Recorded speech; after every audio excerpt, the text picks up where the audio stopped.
जेसीबीला लटकवलं, फरफटत नेलं आणि मुरुम माफियांचा तहसीलदारावर जीव घेणं हल्ला.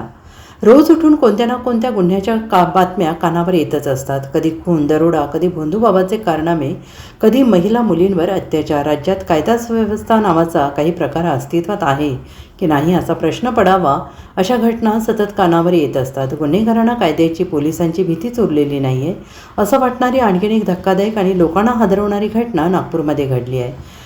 नागपूरच्या कुही तालुक्यात नायब तहसीलदारांना डायरेक्ट जेसीबीवर लटकावून फरफटत नेल्याची धक्कादायक घटना समोर आली.